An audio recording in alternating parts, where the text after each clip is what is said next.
নমস্কার, আমি কৌশিক ভট্টাচার্য। স্বরচিত কবিতা বাঙালি মন হোক ধারালো ইস্পাত আবৃত্তি করে শোনাচ্ছি। আমার কান্না হোক খরস্রোতা নদী, আমার হাসি হোক মাটিতে ফোটা কাঁটাযুক্ত ফুলরাশি, আমার গোটা শরীর হোক এক ধারালো ইস্পাতের ছুরি, যাকে কামড়ে ছিঁড়তে গেলে পিঁপড়েরাও মারা যায়।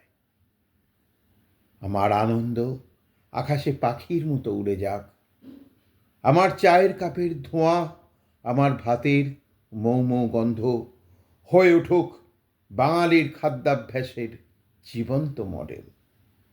কুচকুচে কালো রাত আর সোনালি সকাল দুজনেই সাক্ষী থাক এই ভুলে যাওয়া বাঙালির যে অগণিত মানুষের সমালোচনা আর উদাসীন সময়ের উপেক্ষা সয়েও বেঁচে থাকতে পারে নিজের প্রতি অটল বিশ্বাসে, এই গর্ব নিয়ে যে সে বাঙালি, সেই বাঙালি মনীষীদের পদচিহ্ন বুকে নিয়ে বাঁচে, যারা শুধু দেশ নয় বিশ্বের দরবারে নিজেদের সগৌরবে তুলে ধরেছে, যারা শুধু দেশ নয় বিশ্বের দরবারে নিজেদের সগৌরবে তুলে ধরেছে, যারা শুধু দেশ নয় বিশ্বের দরবারে নিজেদের সগৌরবে তুলে ধরেছে।